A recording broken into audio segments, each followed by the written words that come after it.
Pounding the Meat. We are live, baby. What is good, people? It's a beautiful Thursday night, and I got a stud of a guest, man. One of the greatest villains of all time.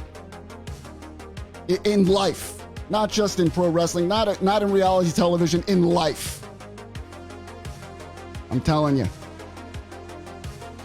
Ethan, I'm sorry. I love you, you know that. But I had to go old school with the whole setup. You'll be back next week, though. Promise you. Platinum, how are you? Rob, how are you, man? What's going on? Nico, how you doing, baby? Wrestling Bonkers, welcome to the show. Definitely a throwback, man. Joey in the market now. He's a free agent. This is actually an old intro, bro, but thank you. Anyway, ladies and gentlemen, tonight is a special night. It's a different night.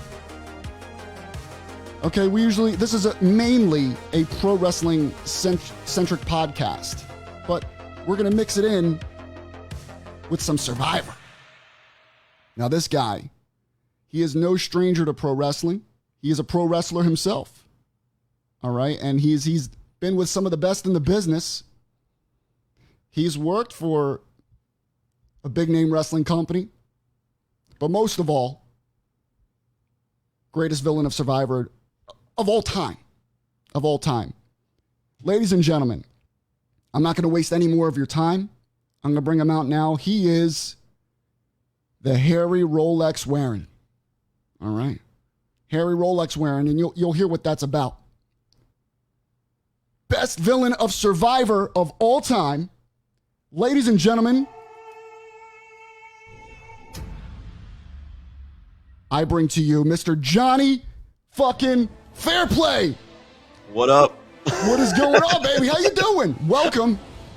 I'm doing good. I was listening to a little vinyl before we started.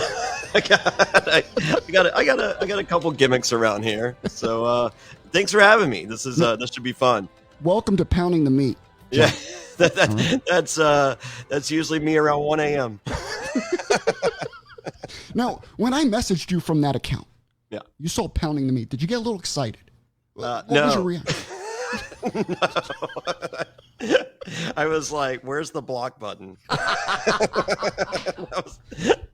was like, you obviously had me confused with Jonny Fairplay. I'd imagine he does low budget porn somewhere.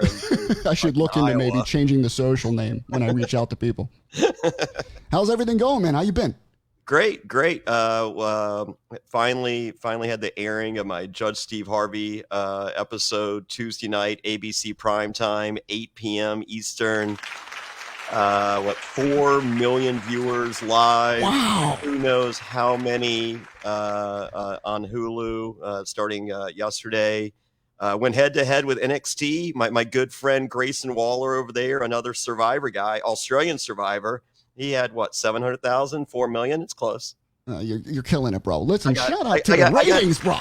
I got love for Grace. I got nothing but love for Grace. But you're the star, Jonny. Come on now. You know, well, it's good to be humble. It's good to be humble. But listen, when you're in a courtroom, anything's possible. All right, I saw the show last night. It was great. I'm undefeated in court. I mean, I had the craziness last year with an insane family member, and it was so nuts because like there was nothing to the whole deal. But this family member wanted to embarrass me and my mom. Yeah. And my mom took one of the most beautiful mugshots I've ever seen in my life. And then my mugshot, I did over $10,000 in T-shirt sales. And then I go to court, and they drop the charges, pull it back. They did a null pros, which actually removes it that it was ever a charge, and then apologized. And I was like, wow. I was like, can we do this every year? Because there wasn't a single publication worldwide that it didn't make the news. And it was crazy. I was researching you, and I was like, holy shit. And so I'm contacting, because you never know when I'm not counting on another Survivor. I've done 2. There's going to be a Legends down the road, and I know that call's coming. They're talking Australia versus US Survivor, okay. In Australia, and and that. So, but I mean, I've done over 80 television shows, so that's not a check that I'm counting on or need. But I'm just like, let me just make a call to make sure this ain't fucked up, and they're just like, was like, hey, you know, and they're like, Johnny, we got a question. I was like, sure. They're like, what family member is it? You know, like, we know it's just a fucking crazy disgruntled fan. And I was just like, aunt. And they're like, who had aunt? Like they had a pool, office pool going. And I was like, does this fuck up anything? And they're just like, fair play. It just drove your stock even higher. They're like, think about it. There's been over 600 survivors. And then, you know, they're on season 42 right now. There's been over 600 survivors, most of which, if this were to happen to, wouldn't make their local paper. But you're Jonny fucking Fairplay. They're like, you made South Africa, you know, Malaysia news, UK. Like they don't even like Survivor in the UK, and I made the and you made the UK news. Stuff. Yeah. It's incredible, and I think it's because, you know, Johnny was the whole dead grandma thing. For those of you who haven't seen Survivor, have lived under a rock, Johnny. Basically, they have these reward challenges. The loved ones challenge. The loved ones challenge, right? See, I had never seen Survivor prior to being cast. They just found me in LA. So what happened? How'd they grab you for this gig? All right, so I'm living in LA, and my buddy hits me up, and he goes, "Hey, do you want to go to this Von Dutch party?" And I'm like, I'm sitting poolside. I'm like 8 Coors Lights in. I'm like, dude, I ain't driving anywhere. He's like, hey, this chick I'm talking to, she lives down the street from you. She'll pick you up. So she picks me up. She goes, I need to stop for gas. I'm like, okay. So she's Mercedes convertible. She stops for gas. She's pumping gas like a woman should. I go to the corner to have a smoke. I'm kidding. But it makes for a better story. So I go to the corner to have a smoke, and this white Volvo locks up the brakes, and she goes, you mind if I ask you a crazy question? I'm like, you're hot. Why not? She goes, you ever watch Survivor? I go, no, they're a bunch of fucking losers. She goes, I'm the casting director. I go, that sucks for you. She goes, I'm offering you a 1 in 16 chance at $1 million. I'm like, whatever. She goes, I think you'd be perfect. I go, tell me something I don't know, honey. She goes, that's it. You're on. And that was it. That's it. That was it. You didn't even apply for this thing. Didn't even apply. So had to make the tape afterwards just so they had something put on CBS.com. And I can't, you know, I was like, I'm, 5'8", 120 pounds of twisted steel and sex appeal and 8 inches of dangling fury or something like that. They're just like, Jesus Christ. So, but everything I do, I'm prepared and I go into it full throttle. So once I got cast for Survivor, I went down to Catalina. I became skin diver and scuba diver certified. I was living at the base of Runyon Canyon. Like the Miz ended up moving into my building like right after Survivor. I was doing Runyon Canyon twice a day. Like I'd see Sheryl Crow every morning and Bob Barker. And you were prepping for this shit. You were taking this serious. And I'd never seen the show, so I ordered every episode off eBay, every early show interview in which they explained why they felt they were voted out. I watched every season twice, and then every time I got to Loved Ones Challenge, I would cry. I can remember just like, oh my God, this is something emotional. It's an emotional part. And so I'm watching, I'm just like, how can I use this to my advantage? Because I'm an asshole. And if I'm crying, there's got to be a way that I can fucking use this. So the season before mine, Jenna Maraska's mom was dying of cancer. And so it wasn't the Loved Ones challenge, but it was actually the food auction where everyone lost the last part on purpose. So Jenna could get a letter from home to find out how her mom was doing. Yeah. And I was like, that's it. What's more sympathetic than a dying mom? A dead grandma. Dead grandmother. So what most people don't know is day one, everyone goes, who's your loved one? I go, mine's my grandma, but CBS are assholes. They made me list a backup. And, I list my buddy, but, fuck that. Like, if my grandma's not here, that's not good. So I don't want to list a backup. Like, I want my grandmother to be here. So every night around the campfire, we'd hold hands. They'd pray for my grandmother. So you were prepping for this shit. You knew exactly what you were going to do. So the dead grandma lie is like day 30. And so when my buddy comes around the corner and doing the fucking Jeff Jarrett fucking strut, I'm laughing and everyone else is like, oh no, his grandma didn't make it. So what most people don't know, when he comes in for that hug, he goes, Roddy Piper got fired from SmackDown.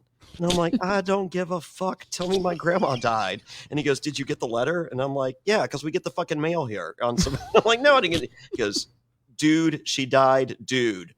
And I'm like, can you work in 18 more dudes just to fucking sell this a little more? And they bought it. They fucking bought it. They did. Everyone was crying. Yeah, they wanted you to have the spot. Production is on satellite phone trying to fly me out for the funeral. Wow. Because I'm like, I don't know what happened. I just need to get some information. And I fucking lose it right there. And just to fucking sell it. Yeah. And so production's buying it. And what I didn't know, and I just found this out like a few months ago, like there's a Weird Al Yankovic podcast, and they had a producer on. He's like, oh, this fucking Jonny Fairplay guy. But like, he goes, when Jeff found out, he was ready to blow up my spot and be because they were just like, Jeff, we called home, we got the grandma on the phone. No, so he knew. So what he felt like during the challenge, they give him the Iggy. They're just like, he's fucking lying. So he's ready to blow up my spot, and they're like, no, they're like, you can't do this. This dude's game. Yeah. And like, think like that's one of the biggest, like in the fucking National Museum of Television History for reality television, there's a loop. That's what they show. That is reality television. That loop of that. Did he not like you? Did you guys get along? No, we used every challenge. I'd walk. You go, come on in, guys. I go, fuck you, pro. He goes, fuck you, Fairplay. No. Every challenge. Yeah, we hate each other. So we're cool now. You're cool now. Yeah.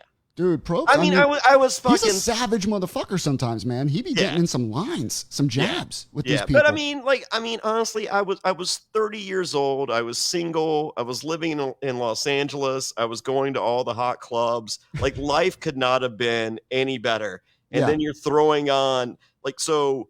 Prior to my season, like the first season of Survivor was like number 1. It had dropped to, I think, number 3 in the ratings. So the number 1 show in the world each week, not just for the night. This was 2003, right? 2003. The number 1 show in the world was CSI. And I think number 2 was Friends. And then number 3 was Survivor. So I show up for my season of Survivor. And when me and Thunder D, we do the Dead Grandma Lie, we do the big reveal. It's like, my grandma's sitting home watching Jerry Springer right now. So we're talking, I come there and just like, so what's going on? And he's just like, he goes, is this a fucking pirate themed season of Survivor? And I'm like, yeah. He goes, dude, get ready. And I'm like, what? He goes, the number 1 movie in the world is Pirates of the Caribbean. Pirate shit is fucking huge. It's off the charts. And I was like, what about the Incredible Hulk movie? He goes, it's a fucking dud. No one's talking the Hulk. And I was like, oh shit, are you serious? He's like, yes. And so it was the number 1 show. It was the number 1 show for the night, every single episode until the Dead Grandma Lie. And that was the number 1 show in the world for the week. And every week after, we took over the number 1 show in the world for the week, not for the night, for the week, for the rest of the series. So then shout out to the Dead Grandma. Yeah, it started with the Dead Grandma Lie, and then after, people just wanted to watch me go home, and I'm like, keep watching, motherfucker, I ain't going anywhere. That's what people want to see. They want to see the train wreck. They want to see, the drama. Well, they want me to see me get my comeuppance. Exactly. Yeah. You know what? I am proud of you, Johnny. Thank you. You took advantage of a situation and you made it work. I mean, my heroes growing up were Ric Flair, Roddy Piper, Andy Kaufman. I mean, so you always wanted to be a heel. Always. When I grew up, I'm here now. I'm in Danville, Virginia. Mm-hmm. I lived in Los Angeles for 8 years, and I have 2 kids, and so I didn't want to raise them out there. So I'm back here. You can get a lot of shit here in Danville, Virginia for a little bit of money. And if you got a lot of money, you can get a whole lot of shit. So that's okay. When I was a kid, I grew up in Danville, and the Greensboro Coliseum was 45 minutes from my house. So my dad would take me to the Greensboro Coliseum like every month, like at age like 4. Right. To watch wrestling. So you were always a wrestling fan. Always, like back then it was Mid-Atlantic Wrestling, and so I'd go, and my dad told me at age 4, he goes, root for the bad guys, the good guys are pussies. Yeah, so heels, I mean, back then heels were so much better. Now, yeah, I don't even consider it face and heel anymore. I don't even know. I mean, it's crazy because I get free tickets from WWE and AEW, and I play along. I mean, if there's a bad guy in the ring, even if it's my friend, I'll wrestle him, and the good guys, I'm just like, yeah, you keep being good. You do that. What do you think of MJF though? Yeah, he's good. He's very good. You know what? It took me a while because there was at the beginning there was so much cheap heat to it, and I'm just like, I get it, but show me a little more, and he has. I mean, that. I think he knew what he had, and I think he needed the ability to do more, and has they gave him a leash, and they're just like, go out there, and every time he was successful, that leash got a little longer, right? So and like right now, I think him and Roman Reigns are the two best heels in wrestling for the last 2 years. Yeah, I mean, Roman, ever since he went heel, I agree with you. It Yeah. really changed the whole outlook of Roman. Everyone hated Roman Reigns. His was go away heat. Yeah, Right? yeah. They don't even want to see you. Yeah. But now they want to see him. Yeah. But And they he's so want a bump. it's crazy. I went to one of the first shows post COVID. They did a show in Charlotte, North Carolina. It was a super show, and I think it was, I want to say, John Cena and the Mysterios versus Roman and the Usos was the main event. It was a cross promotion super show deal, whatever. And Roman the entire time, like, this is a house show. I mean, and so I mean, you can really phone it in if you want to. Right. This motherfucker is picking out people, like, on the second row and the third row and the front row, and fucking it's just like, I can fuck your girl twice as hard. Get the hell out of here, bro. So, and I'm That's just amazing. like, that's the little heat that, like, because when you do that to that guy, you got all the guys around them going, I don't want him to say that shit to me. Yeah. Yeah. See, I didn't Because he think could. Roman would do that. Wow. So yeah, That's great. no, he's evolved his game so much. I mean, and I think a lot of it was there, and then of course, Paul Heyman. Exactly. And let me tell you something. All right, now after Survivor and the success of your season, all right, I'm sure you're getting phone calls left and right. Yeah. You're the hottest commodity coming out of Survivor in the last few years. Well, while Survivor was still on the air, I'm talking with WWE and TNA. Oh, while it's on the air. While it's on the air. Holy shit. Actually, WWE. Who called you from WWE? Everything was done through my manager. Got you. Okay. So, like, the only time I finally got on the phone with anyone was the week before I showed up in TNA. So, but prior to that, so WWE offered me from deciphering. So my manager, she's a female that doesn't watch wrestling and does, so she's taking notes as she, during these conversations. So from what I gathered, WWE offered me a spot at WrestleMania that year, and it would have been WrestleMania 19, I think, was it? What's that? Maybe? WrestleMania 19? That was 2004. Oh, so it's 20, I believe. Yeah, so I think that's 20. Madison Square Garden, right? Yes. Okay. So the two options that were proposed were, it was a match, me versus the Divas at Mania. And because I was doing the whole Andy call, like, the last 6 people are me and five women, and Right. and I'm doing when it comes to peeling potatoes and scrubbing the floor, women are superior, but when it comes to things like thinking, men are vastly superior. Unless it's a getting pregnant contest, I'm not going to lose. That's the only So I'm doing literally line for line Andy Kaufman, which is so amazing because after the fact, Bob Odenkirk from Better Call Saul gets my number from CBS, and he's just like, dude, you're fucking doing Kaufman line for line. I'm like, yeah. Oh, he knew. And he was just like, this fucking gold. Yeah. So anyway, so the pitch was either A, me versus the Divas at Mania, or B, I was going to be revealed as Trish's sleazy boyfriend in the whole Christian Jericho thing. That's amazing, bro. So they offered from what they. I was gonna say, what they offer you? I want to say $80,000, and it was a 3-month deal, and part of it was 3-month deal, $80,000, and part of it was they wanted my name. Whoa, wait a second. Oh, so Vince McMahon is known for that. Yeah. Give me everything you got, including your name. Now, would they keep it just for those months? I don't know. As I said, so that's their offer. Gotcha. So then TNA calls, and they're like, $300,000. 2-year deal, 1 bump a year, first bump 6 months after you get there. Okay, so you didn't have to take a bump for 6 months. 100% creative control over my character. Holy shit. So I was like, so my manager calls, I'm like, I'm interested.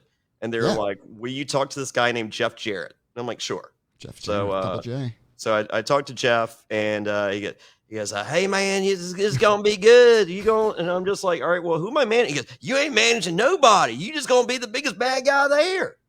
And I'm just like, well, I don't wrestle. You don't need to wrestle. And I was like, but I thought you were the biggest bad guy there. No, man, this is going to be good. You're going to like it. And I'm like, all right. so then they faxed over the contract, and they wanted to advertise me the week before. They're like, we need Johnny to sign the contract. Yeah. And I was just like, I'll just sign it when I get there. And they're like, we need him to sign it now. This is during the pay-per-view. Like, this is when they were doing the weekly, Wednesday night pay-per-views. Right. During the pay-per-view, they're on the phone with my manager and me, conference call. And they're just like, they're like, we need this signed now so we can run the promo at the end of the pay-per-view.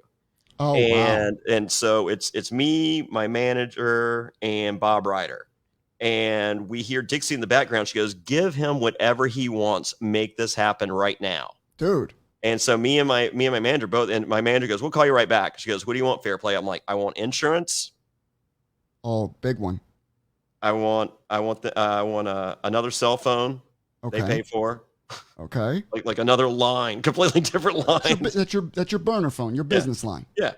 And 4-star or above hotel, first class airfare. Look, yo, let me give you a report. Yo. Working TNA. I mean, and so it was $300,000 for 2 years. Yeah. Medical insurance, which is a big one. Yeah. All right, that's a big one. Huge. No bump for at least 6 months. Yep. 100% creative control. 100% creative control. Yes, sir. And a cell phone and a 4 or 5-star hotel. Dude, you're living the life. You're probably making more than all those guys in the locker room combined. Wow. Okay. All right. So now that's where a problem comes into paradise. Yeah, that's what I'm thinking. I'm seeing some problems coming up now. So I show up the next week. So we signed, they agreed to everything. I signed the deal. So I show up the next week. The day before, my contract, all of it, all the perks, everything leaks on OneWrestling.com, owned by Bob Ryder. Wow. I wonder where they got it from. Wow. Yeah. So I get there and they're like, fuck this dude. You think he did that on purpose because he didn't like what you were? He'd probably making more than everybody. No, I don't. I just think he wanted to get the scoop. Got you. Yeah. So, actually, I take that back. So I get there the night before the pay-per-view. Okay. And Dixie arranges a limousine for me to go around Nashville and give out tickets to the show. Me and James Storm. Okay. And James didn't want to. He was like, I don't fuck this dude because he hated your guts. Yeah. Oh, he really hated my guts. And so we pick him up. He's just like, yeah, I don't watch Survivor. And I'm just like, that's cool. I didn't either before they gave me a lot of money. I was like, I get it. And I was just like, so Dixie gave me like it was either like $400 or $500 to I think it was $500 to go out to pay for me and James Storm's beers and anyone that was hanging out with us and give out tickets. Got you. And he was like, "This is all right." So he's having a good time, but he can't tell you he is. Yeah. Yeah. The boys are probably what the fuck. Yeah. They're ready to kick your ass. Oh yeah. So I show up the next day. And I get the cold shoulder from everybody, but I'm sure you did. Pretty much every single person there except for Shark Boy. And I'm trying to think who I was friends with before then that happened to be there. Dustin Rhodes, I think. Well, when you showed up, who was all back there? Do you remember that day? Like who you saw that was like, you're like, oh shit, I'm back here with these guys.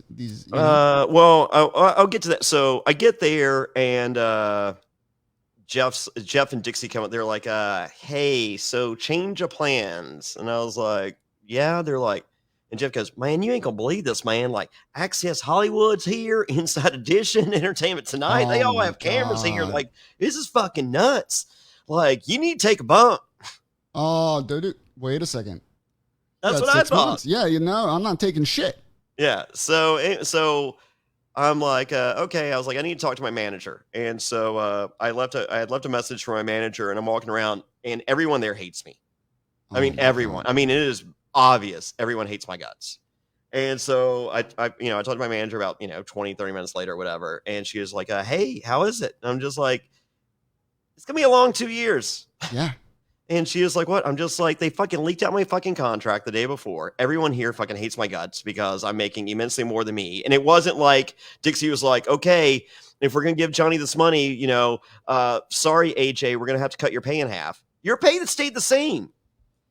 No one's pay changed. The only thing hiring me did was raise the bar. Right. Right. So the next time your contract's up, it's just like, hey, Jonny Fairplay can't do a fucking 450. You had the clout. You brought Entertainment Tonight, Access Hollywood. You brought eyes on the product. Yeah. So they're not going to see that, though. Yeah, they're not going to see that. Yeah. So anyway, so she was like, what's the, I'm just like, they want me to take a spinning powerbomb. And she goes, I don't even know what a spinning powerbomb is. I'm like, don't look it up. And she was like, well, the answer is fuck no. And I was just like, that would typically be my answer too. I was just like, however, I can't do 2 years of this. Right. Like, this was my dream as a little kid, and it has turned into a nightmare within seconds. Right. Like it wasn't like maybe they like me, maybe they don't. It was these motherfuckers hate me. So you're thinking to yourself, yeah, let me just do this. Yeah. And I'll be fine. To be cool, but in a way. And hopefully, show, prove my key, blah, blah, whatever. Yeah. Anyway, so we do the rehearsals, and it's me and Don Callis and AJ and Jeff's there and the red shirt security. And, we're going over everything. And so I'm, AJ, I think AJ has a chair, whatever. Somehow I grab the chair. Okay. Right. And I grab the chair improperly. And Don Callis goes, this fucking guy doesn't even know how to hold a chair. And I fucking beeline that motherfucker out, and I go, I'm not supposed to know how to fucking grab a chair, motherfucker. I'm an outsider. Exactly. You're from Survivor to most people. Yes, I know how to fucking grab a chair, but my character wouldn't. Right. Makes sense. And Jeff goes, kid's got a point. Which probably pissed Don off even more. Oh, that motherfucker hates me to this day. Fuck him. Does he? That mother... I have never seen a manager ever do more to put themselves over more than the fucking talent that they fucking represent ever in my entire life in the history of fucking professional wrestling. Right. And there's been some shit ass fucking managers. Right. So I'm not being a dick. I just call it like I see it. So. Jeff has a question here. Do all wrestlers get insurance? No, none. Individually negotiated. Yeah, I was going to say none of them do. So the fact that you got insurance and they saw that. Yeah, I don't think a wrestler has ever gotten insurance in the history of professional wrestling. Yeah, I don't think so. Yes. I don't think so. So I didn't have my calls. So anyway, comes time for the spot. AJ gets me up. I'm fucking selling like crazy. Stiffs me on the power bomb. Jesus Christ, dude. Yeah, I got a concussion. Legit. Yeah. And somebody asked a question here about it. Yeah. CJ said you see my eyes flutter. Yeah. Yeah, that means concussion, in case that was real. Well, I was selling before. That was the cool part. Yeah. She goes, we need to talk about that special wrestling move, Johnny. And CJ posted a comment when I was promoting the show. Yeah. She was saying, why doesn't any man do that move to her? And I left it for you to answer. What move? The spinning power bomb. Oh, the spinning power bomb. Yeah, that's a good.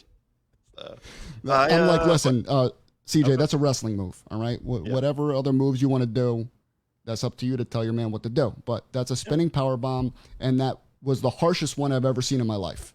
It was stiff. So anyway, I get to the back, and Terry Funk's back there. Oh shit! And Terry Funk goes, God damn, this kid just sold more selling that power bomb than y'all all did all goddamn night.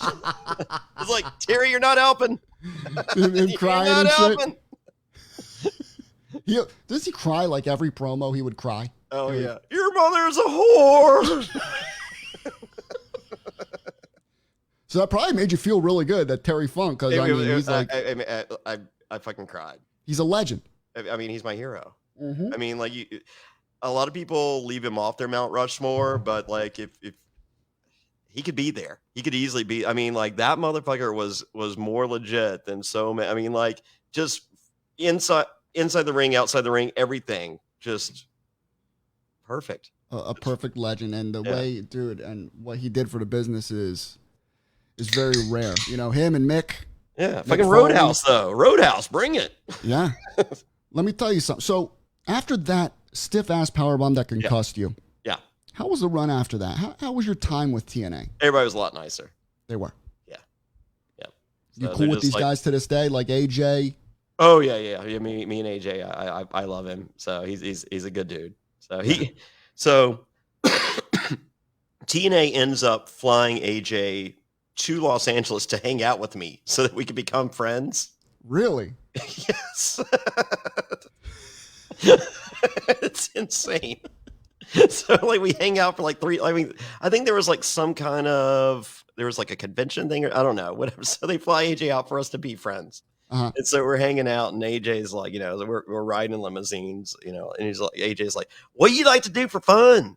I'm like, fuck girls, have them put their finger in my butt so I can come too. I don't know. And he's like, what? You have girls put fingers in your butt? I was like, yeah, so I can come. I'm usually too coked up. I don't even know. He's like, what are you talking about? And so was AJ crazy? No, AJ's great. He's just a good old cool boy. dude. Yeah, very cool. So like the last night there, AJ's last night there, my booking agent, he shares an office with Pauly Shore at the Comedy Store. Right. And so I take AJ and Jeremy Borash to the Comedy Store. And so we're hanging out, and Joe Rogan goes on. So we go watch Joe Rogan, and he comes out there, and he goes, and Joe goes, last night was crazy. I'm with this chick, she's 3 knuckles deep with her finger in my asshole. And AJ goes, Fairplay, that's like you. And I'm just like, yeah, I'm like, not all the time, but once in a while, if you're feeling a little frisky. Yeah. And he was just like, man, that's not like, I just thought you were like, man, all right. And then Joe is like, let's talk about the Bible, the biggest piece of fiction of all time. And AJ stands up. He goes, now I listen to your butthole stuff, and I laughed, but you ain't talking about the Bible. And he walked out. Really? Yeah. Oh, wow. But I just imagine AJ going home like the next day going, I mean, I don't know what you're thinking, but what do you think about your finger in my butt? I mean, you taught him something. I don't know. You taught him something. Yeah. He's a flat earther, so probably not. Speaking of Joe Rogan, you were also on Fear Factor with him. Yes. Right? And we got a question here. Can you tell us about Fear Factor when Joe Rogan almost beat up that guy? Yeah. What's she referring to? What happened? So it was Celebrity Fear Factor. Okay. And it was like Team Survivor versus Team Amazing Race versus Team American Idol versus Team Apprentice versus Team Real World. Okay. And Team Real World was The Miz and Trishelle. And The Miz had just gone down to Deep South, and I hadn't seen him in like 2 months. Like, because we used to hang out, prior to him going to Deep South. And he shows up just roided out of his fucking mind. Oh, my God. And I'm just like, dude, you're roided. And he goes, I'm not on fucking roids. I'm like, all right, well, there's no telltale signs. Like, this seems like a pretty fair 2 minutes in roid rage. Fair and evenly matched competition. I have nothing to worry about. So like, I mean, immediately I'm just like, okay, there's no way I'm winning. And plus it was Celebrity Fear Factor. So they're like, hey, it's Celebrity, you guys don't have to eat anything because that's degrading. And I was just like, that's the only shit I can do. Yeah. Like, give me a fucking cow dick with fucking Tex Pete. We're good. Like, I ain't trying to do heights. I ain't trying to do any of this other shit. Give me that cow dick, Joe Rogan's. So you didn't have to eat shit. You no. didn't have to eat anything. No. And that's the only thing I really brought to the table. So, yeah.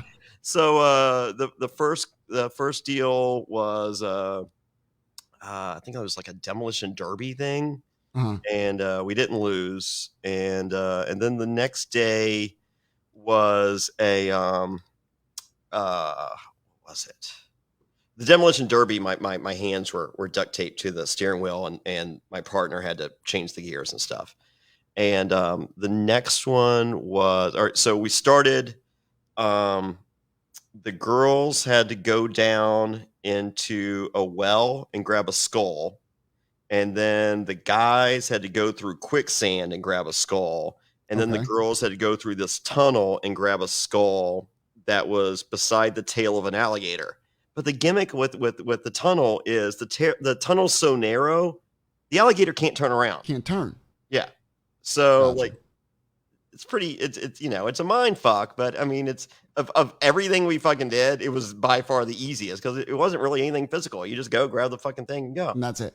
So my partner goes first. She gets the skull out of the well, and then I do the quicksand. And I was just like, I wanted to fucking test it. I was just like, you know, there's got to be a gimmick. There's a gimmick to everything. There's gimmicks a lot. Like everything's a gimmick.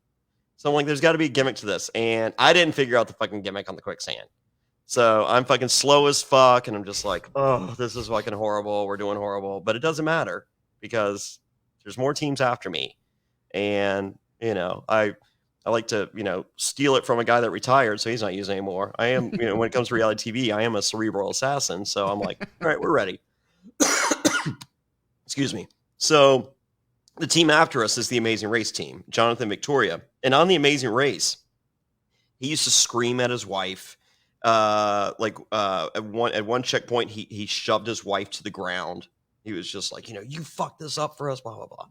And so, and I was friends with, I mean, like, you know, I used to go to the Playboy Mansion and he's best friends with Hef. So, you know, I'd hang out with Jonathan and Victoria. And so I knew them, but even in real life, like they scream at each other all the time. I mean, like, you know, they pitched a reality show called The Bickersons, you know, Wow. just them screaming at each other. So anyway, so we do the challenge. So, you know, she gets the first skull. He makes it to the quicksand much faster. You know, he figures out the gimmick. I think he went on the outs, whatever. So there was a gimmick that I didn't figure out. So he figured it out. So, or at least better than I did. And then it's time for the tunnel with the alligator. Well, she's freaking out. She's like, I can't do it. I can't do it. And she's having a breakdown. And I see it. And I'm just like, here's my spot. like it's time for the hot tag. Let's go, brother. And I go, Jonathan, you deserve better than that. She's the reason you lost the Amazing Race. She's an albatross across your chest. She will not give you the child that you want. Wow, bro. And he hears me and screams it back. He goes, Fairplay's right. You are an albatross across my chest. You are the reason we lost the Amazing Race. You are the reason I don't have the child I deserve. And so she loses it. Tears pouring down the face. She goes, that's it. I quit. So then they walk back and she walks up to me, punches me in the stomach. And Joe Rogan goes, whoa, what was that? She goes, did you hear what he said? He goes, it doesn't matter what he fucking said. You can't fucking punch people. Yeah. And he goes, look, just because your husband punches you doesn't mean you can punch. And he goes, what did you say? No. And he goes, I said, just because you punch your fucking wife doesn't mean she can punch other people. So he gets in Joe's face. Joe gets in his face. Joe takes him down with the front face lock. Boom. It's the Miz has to jump down to fucking break him up. It's pandemonium. Okay. So Here's the beauty of it. Jonathan calls me like 2 hours later and he goes, are you okay? I'm just like, yeah. I mean, I just fucking made a moment, but you know, thank you. I appreciate it. He goes, I just filed assault charges on Joe Rogan. And I was like, oh, cool. Good luck with that. Let me know how it works out. Yeah. So then I get a call an hour after that. He goes, so I got a call from NBC. And I was like, yeah. He goes, did you file assault charges on Joe Rogan? And they go, and he goes, yeah. And they go, did you tell them what happened? He goes, yeah. Did you break down the activities of the day, like what led to it and all, and describe it in detail? And he goes, yeah, absolutely. They go, well, you're in violation of your confidentiality agreement. We're suing you for $5 million unless you drop the charges immediately. And that was it. That was it. That was it. Yep. There it is. Speaking of slaps and punches, man, Yeah. I saw that Will Smith slap. What'd you think about that? Yeah, I mean, I like Chris Rock. I haven't liked Will Smith in a long time. I thought it was fucking stupid. I can't believe he did that, honestly. Yeah. It So wasn't no, even that bad of a I'm a joke. Chris Rock guy. So and Yeah. Chris Rock, I'll tell you, here's my big takeaway from it. Chris Rock added a zero to his next Netflix deal. 100%. You see, Who doesn't want to hear those jokes? They were talking about his show, Yeah. and the scalpers were making a killing. Yeah, and he When he didn't saw talk that about shit. it. Yeah. Just like, how's everybody's weekend? Yeah. Yeah. My weekend was great. I'm still processing everything, but dude, he's going to make a killing on a few. Netflix is going to throw the kitchen sink at him. I mean, honestly, he needs whatever tour he's on right now. I would just fucking stop it. I would just pause it, sit in a fucking room for 2 weeks, write the fucking jokes, call your fucking friends, call fucking Charlie Murphy, or whoever, call your friends, spice it up. Yeah. And then just do an impromptu show at a fucking Tuesday night in the round, Madison Square Garden. Boom. Done. Netflix, give me whatever number I want. Done. Netflix will throw it at him. They'll give him whatever he wants. It will be the most watched comedy thing in the history of comedy. 100%. 100%. So good for him. Now I love that. I would take a slap. I mean, I've taken my slap for less. Hell yeah. Yeah. But I mean, he didn't need to. I thought that was fucked up. Yeah. All right, so you have when you're in TNA and you're doing the wrestling thing. Yeah. All right, they have, for people who don't know, you have the ring rats. Yeah. Right. The women that wait for the wrestlers, they look for the wrestlers, and they, for some fun, for some partying. Yeah. Now, ring rats, I don't think they exist that much during this day and age of wrestling, but back then, I think they were all over the place. You think they're still there, just more low key? No, I think they're at the hotel. Really? I think so. What about? So I was thinking, all right, so Survivor has to have some. What about the island rats? All right, yeah, are there island rats? Oh yeah, but I mean, they're a little higher quality than. Okay. I mean, what was that like for you, man? Because you're a huge star on television. Yeah. You're a huge star in TNA now because you're the highest paid in TNA. Yeah. What was the party life like for you, man? Take me back to that. So I was living in LA. And so here's the thing. Prior to me even doing Survivor, like when I first moved to LA, I met this dude named Trey that was friends with the door guy at the Viper Room. And every Monday night was this group called Metal Shop. And then they later became when they left the Viper and they went across, they became Metal School, and then they later became Steel Panther. Yeah. Autographed Steel Panther album. There it is. Vinyl. Yeah. Gotta make sure it's vinyl. Oh yeah, I'm a vinyl guy. Vinyl. So that guy ended up running another club. The guy that ran the door at Viper Room on Mondays, he ended up running, I want to say Tuesday or Wednesday night, the Hollywood Canteen. And the Hollywood Canteen was like half indoor, half outdoor, but inside they had like a old air, what are those things called? There's those little cabin trailer things. Airstreams. Had an old Airstream in there, and there was a hookah pipe in there, and people, like, I remember going and like he would make Lucy Liu wait in line, to come in here, and like every night we go in and be like Leonardo DiCaprio, Ashton Kutcher. Like I remember, smoking the hookah with like Cottonmouth Kings and Vin Diesel, and P. Diddy had his after Grammy party there one time. I mean, like, it was insane. I mean, it was every fucking week.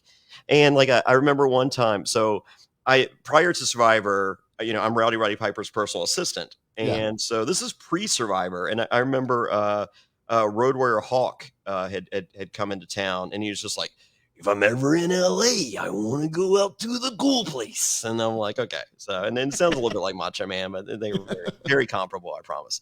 So anyway, so Hawk comes and he's in line, and he's he'd just flown from Japan, and he had a bandana over his head, and they go, sorry, you can't come in, sir. I mean, because he's got the fanny pack and the fucking bandana, and he goes, I'm friends with Jonny Fairplay. I'm supposed to be here. And they're like, oh, hold on, we'll grab Fairplay. So they go, and they're like, hey, I'm like, yeah. I'm like, you ever watch wrestling? He's like, yeah. I'm like, remember Hawk and Hannibal, the Road? They're like, yeah. I'm like, that's him. They're like, are you fucking kidding me?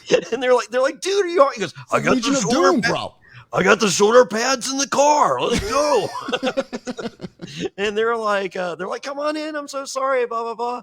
And so we come in and we go. And he was just like, he goes, let's go do some cocaine.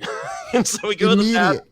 Oh yeah. So we go to the bathroom and he blocks the door and he's sitting there and he's got fucking Coke on like each side of, I mean, just his face is covered in blood. I mean, he just grabs the bag and I go, Hawk, you got a little, it looks like your mom's a baker. I mean, he goes, you might want to clean it off. He goes, no, I'm going to leave it because if they know we do it, maybe they'll give us some. I was like, fair enough.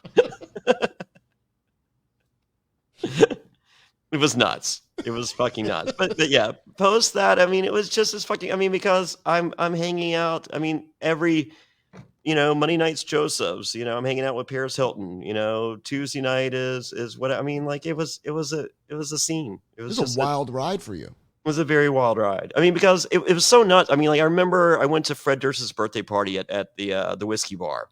Okay. And I mean, it was probably like 20 of us in there. And that was it. It was like me, Fred, Paris, Lindsay, all these people hanging out. And my buddy Burton from my first season of Survivor, he was just like, hey, fucker, where are you at? And I'm like, I'm at whiskey. He's like, who's there? I'm like, well, Paris is sitting right beside me. He's like, hey, sexy. He was like, I'm on my way. And he was like, can you get me in? I'm like, no. And he was just like, what do I do? I'm like, and I'm like tears going down my face. I'm like, tell me you're on Survivor. Because I wasn't a guy from Survivor. I was a fucking pop culture thing. Right. So I was bigger than Survivor. Yeah. That's what people remembered. Yeah. And they still to this day remember that moment from Survivor. So it was pretty cool. I mean, it was an insane ride. I mean, like I mean, like every night was insanity. And how'd you survive? I left. I would be dead. I would be God, dead. I was going to ask you, did you ever OD or anything like that? No. Like it was crazy because I never did pills. I was never a pill guy. So, and I think that helped. I think because like, I remember like Andy Milonakis was just like, I found this guy that's got, he's going to sell me Xanax for like $3 a pill. I'm like, you're on fucking TV, motherfucker. Tell him to give them to you for free. I'm just like, I don't pay for my drugs. How was it like being the assistant with Piper, man? It was crazy. That's incredible. How long were you his assistant for? Like a year? A year, yeah. Yeah. That's usually our expiration dates. Most can't take. See, that was the thing. Like I didn't do pills. I mean, like every morning, like I'd wake like every day. We do like an 8-ball of blow and a fucking quarter of weed. So like we had one of the first. This was Piper. You and Piper. Yeah, like one of the first flights after 9/11, we flew from L.A. to Tampa for the XWF tapings. Yeah. And that was the first time I actually got to meet Bobby Heenan. It was dude, I got it right. Rest in peace to Bobby Heenan, bro. Yeah, look at that. That's my guy. That's my hero. One of the greatest of all time. A GOAT, straight up. Yeah. So, but I remember I'm walking down we're going to this buffet, and I'm walking with Bobby. He goes, "You excited about the buffet?" And I'm just like, we'll see. He goes, "I'm going to stick my dick in the butter." And I was like, I got no bread for me. He goes, "Oh, just butter?" Who says that? These dudes are fucking wild, man. But me and Roddy, as I said, one of the first flights after 9/11, and so we're sitting there, and Roddy has like 4 huge duffel bags. I mean, they don't even make a duffel bag this big anymore. They're the big, like they're literally a body bag. He has 4 body bags. Okay. And Roddy has down his pants, he has an ounce of Kind Bud and like 4 8-balls of Coke. like down his underwear. Christ. And so we're going through baggage claim. We have first class, so we're skipping some stuff, but still, so we're going through, and the fucking security, the TSA, it shows his steroid needles. Oh my God. God. And they're just like, they're like, you can't fly with this. He goes, I have a fucking prescription for it. And they're just like, you don't have a prescription for steroid needles. You might have a prescription for the steroids, and we're gonna look past that. But and he was like, I'm fucking. And I'm like, Roddy, shut the fuck up. I'm like there's gonna be people there with steroid needles where we're going. So just sure you'll be able to find them. Yes, they will be there. So he has steroid needles in his bags. Yeah. He has 8 balls of coke in his pants. In his underwear. Jesus Christ. And an ounce of weed down the front of his pants. Oh my God. So anyway, so we land in Tampa, and we're going down the escalator, and there's this is literally days after 9/11, and there's National Guard with M16s in their hand, at the fucking airport, and we're going down the escalator with armed guards, and Greg Valentine is at the bottom of the escalator, and Roddy goes, "Hey, Turtle, catch!" And he pulls out the ounce of weed and fucking throws it to him. And Valentine isn't that fast. That's why we call him Turtle. And he's like, he's fucking crazy. I mean, he was fucking nuts. Was he like 100 miles an hour every single day? He seems like it. It was a wild ride. It was a really wild ride. I mean, he. Do you think that's what killed him, man? No, I think he just, it was just his time. I mean, he lived he lived more lives than most of us. I mean, like I'm trying to catch up as best I can. Yeah. So, but no, he did it all. I mean, the only reason WrestleMania happened is because Cyndi Lauper and Dave Wolf loved Roddy Piper. They were hanging out with him at Studio 54. They hated Hulk Hogan. They're like the muscle guy with no personality. We like this guy. We like the bad guy. Really? So that's why WrestleMania, the brawl to sell it all and the war to sell the score. That's what led to Mania. So, but that was all because Roddy was hanging out in New York at Studio 54 with Cyndi Lauper and Dave Wolf. Wow.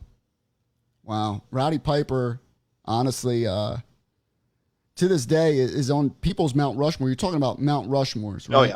Yeah. Well, my kid's name is Piper. There you go. What's your Mount Rushmore? It's tough. It is very tough. I mean, I say Terry Funk, and I want to put him there, but there might be an asterisk, But so, I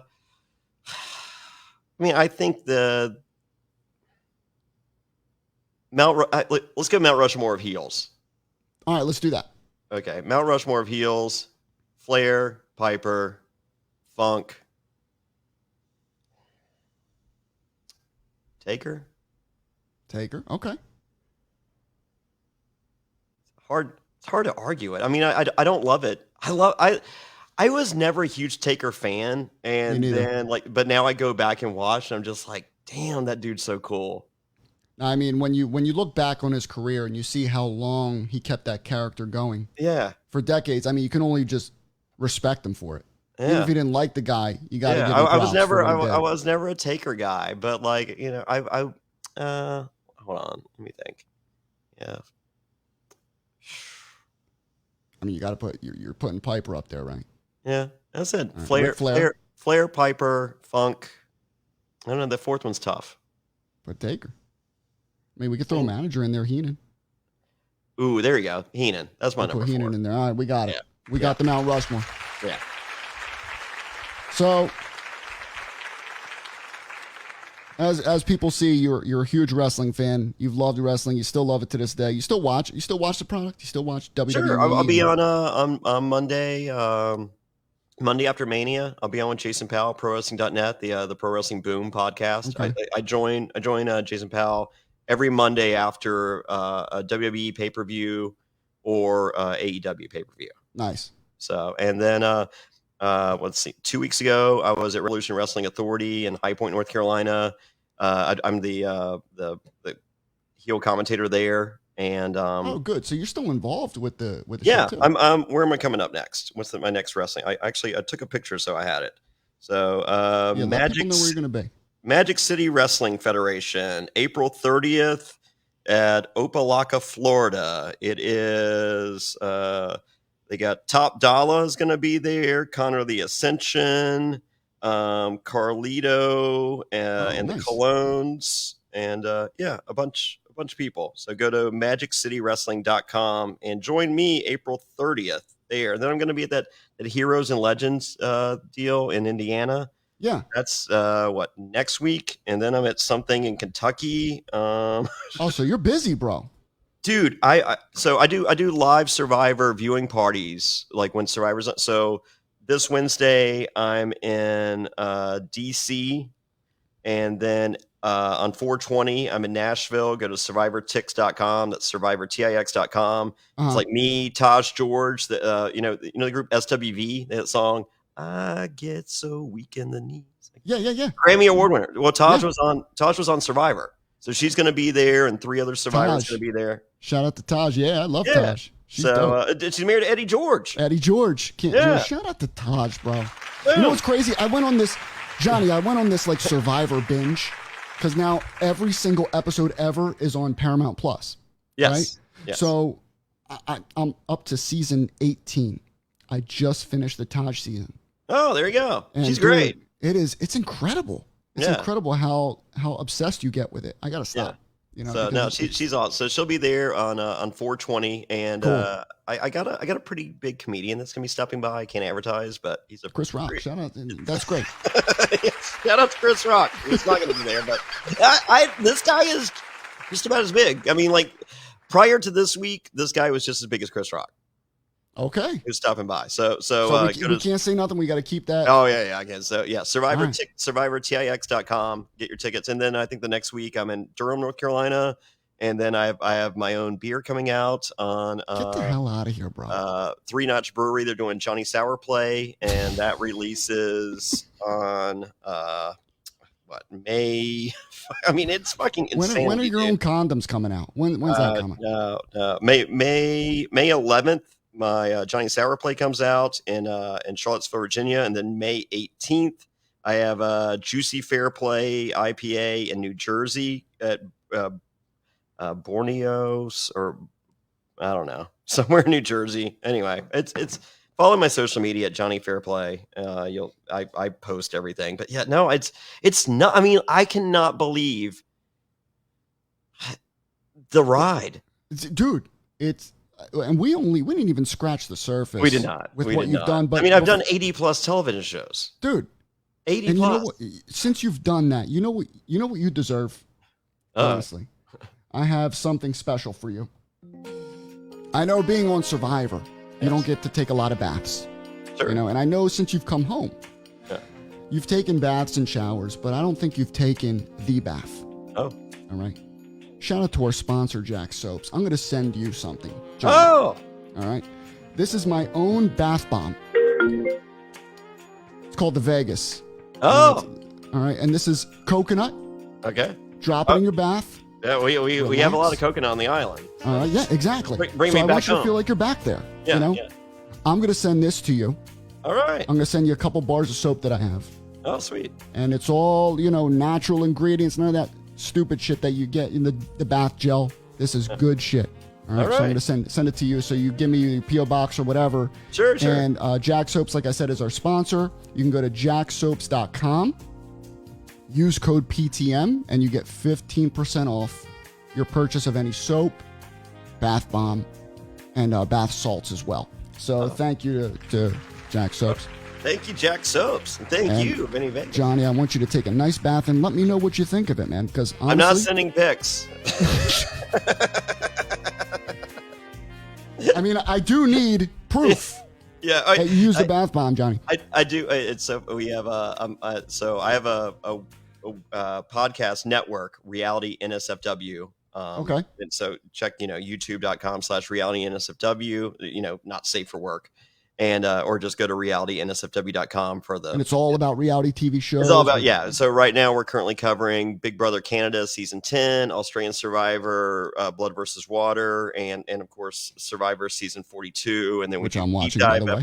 Deep dive episodes on that. And so we're stoked. So, but one of our sponsors is Blue Chew. Oh, and that's a good one. And my co-host Matt Bischoff, who was on Survivor, Karamoan. Have you got to that? Is that one coming up next for you? Or is I don't know what season it is. I'm going. Karamoan is fans versus favorites 2. I did not hit that yet. Okay. This is not that one. Okay, well, you'll see a guy with a long beard. That's my co-host Matt Bischoff from Survivor. Okay. And so whenever I do the promo for BlueChew.com, promo code Survivor, whenever we read the ad, I go and hey, get yourself a super hard dick and send those pics to @MattBischoff on all social media. He loves it. Just send those super hard dick pics, just so and he's like, no, I don't want them. Yeah, guess what? They do.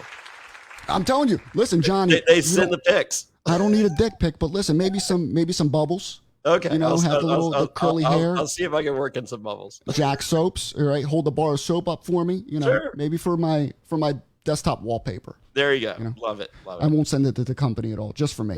Yes. But and there he is, the owner. Johnny says, Johnny deserves the best. I got you. Oh, so, tremendous. Take care of you. So, tremendous. And this guy says, wash your ass.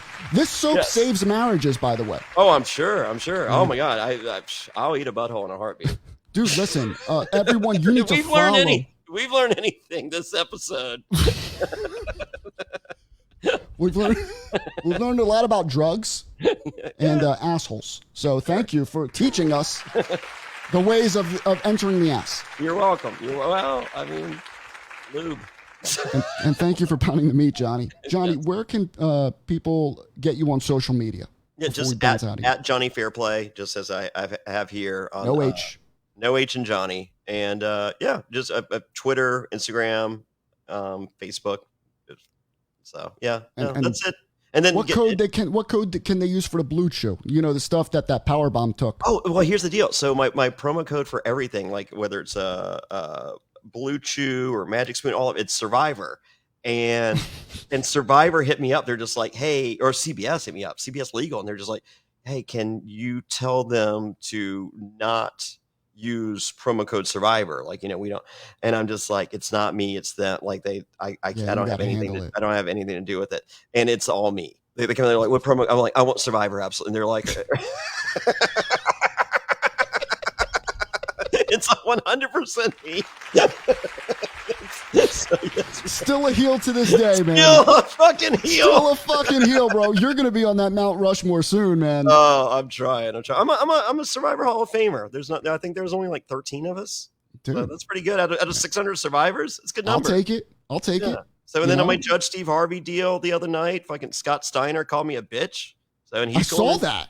Yeah, that's great. Dude, you better fight his ass. You fighting him? No. We're good. Come on, bro. He's going to be in the Hall of Fame, by the way, WWE. I know. I saw it. What great timing for Scotty. Right? Yeah. And great timing for you. I mean, everything. Yo, the stars are aligning, Johnny. They are, and man. now you got a beautiful bath bomb called the Vegas. You're going to smell like coconuts. I love it. And you're going to look like a king. Well, I mean. And you're going to send me that dick pic. What just happened? Pounding the meat. What are you going to do? Okay. Johnny, thank you so much for being on Pounding the Meat. For pounding the meat with me. I appreciate it. Thank you. And I hope people join me in Nashville and Durham and all the other places. For those, go to survivortix.com. That's survivortix.com. Join me. Get yourself Cameo, cameo.com/Jonny Fairplay. And become a patron. I have my Patreon. So I do a weekly Q&A, and I say a lot of shit I shouldn't say. I mean, like big time shit I shouldn't say. I mean, Patreon? Yeah, on my Patreon. So that's it's at adfreensfw.com. And we have different tiers where you can get like autographed Survivor picks, autographed buffs and stuff like that. But here's the deal. If you try it and you don't like it, I'll send your money back. I don't have one single person that's being held hostage because we got like a private secret like Facebook group, and it's just like really cool, like beyond blessed. But yeah, try it for a month, adfreensfw.com. We're covering Australian Survivor from 2019, and then we do like watch alongs from previous seasons. I have Pearl Islands with Sandra on, Andrew Savage, my arch enemy, is on there. Dude, it's fun. It's a lot of fun. That's great. Yeah, if you guys watch Survivor, I mean, and you want the ins and outs of what's going on and what was happening, there you go. On my weekly Q&A, I typically get at least one wrestling question, and they're just like, dude, like, who did you fuck? And I'm like, well, let's start with. Before we go, Johnny. Yeah. Give me a number. Sure. What's the number of rats? Oh, me? Yeah. Oh, over 1,000. Holy shit, dude. Listen. That Blue Chew could have come in handy. I didn't need it. Because you're a fucking king. I was fucking like God has been so kind to me, like in every possible way. So no, I mean, like, fuck, like post Survivor, like I'm fucking banging every major reality chick out there. Fucking Wow. Mary Carey, the porn star that ran for governor. Fucking What the fuck? like you fucking. So most nights bringing home 3 to 6 girls. It's nuts. I mean, I just like, How do you still work? They were fucking like it was like a locomotive fucking doing lines off buttholes. It was fucking How nuts. do you work? How do you still function? I just did it. Like I'm you know like I've led so many different lives. I mean, like now, you know, I'm just a dad that, you know, like COVID started and I'm just like, you know what my dream car is? A 1974 Volkswagen Thing convertible. I'm like, so let me just go buy my dream car. So Yeah. so now like I go to like minor league baseball games, like, you know, when I'm not fucking, you know, watching Survivor or, you know, Yeah. whatever. But, you know, I'm going to minor league baseball games, hanging You're out a with family fans. dad now. I Yeah, mean, I you got- kind of, you know, You know, I got Stern pinball table. I got Batman and Avengers pinball behind got a me. little You know, pool table, hang this out. is my studio. Like right there's 2,000 records. I have like a rack like a fucking record store has. See, It's fucking nuts. you had a great life. You still life's still going for you, man. You're blessed. No, You know? well, I had a survive. I don't want to because you're watching episodically, so I don't want to ruin it. But I had a winner come to my Don't tell me house. who wins. Don't tell me who wins. Yeah. So I had a winner come to my house 2 weeks ago, and he goes, "You know you won Survivor, right?" And I'm like, "Did I?" He goes, "Dude, I fucking won, and I'm telling you, you fucking won Survivor." That's the thing. You know, a lot of the winners, you don't even hear about them anymore. Yeah, and they don't have anything. I mean, Yeah, like they don't do I mean, nothing. like go do a search. You know, reality NSFW. Search YouTube.com/reality NSFW. Search the Fabio podcast. It's the Mhm. saddest thing you'll ever hear in your entire life, Really? ever. So that's my favorite podcast that I've ever done. So, and I don't even think I used the word survivor in the entire thing. I'll have to check that out. It's I mean, like you're sitting there listening to the story and you're just like, holy Oh, shit. So, but I do that when I have people on. I mean, like I'm a little different with my Australian coverage, you know, because we were talking a little more, you know, game and stuff. But like I have so many friends in the Survivor community that like when I do an interview with them, you know, like there's 100 fucking Survivor interviews out there with these assholes. You know, Right. like if you want to hear, like that's there. right. So like you know, I'm just like, remember when you got fucked up and But fucked you that? were in it. You know what Yeah. I'm saying? It's different when you Yeah. were in it. And you're Yeah, but I'll be like, interviewing. I'm like, remember when you fucked that little person? And they're like, dude. That's why it's on Patreon. So there you go. Right. Ad free NSFW.com. At freeNSFW.com. Johnny, you're the fucking man. Thank you so much for hanging out with us and pounding the meat, man. Thank you. Guys, follow him on all the socials, and we will see you next week for Culture Shock Live. Thanks for watching Pounding the Meat and engaging with us, and we will see you next week. Peace out, everybody.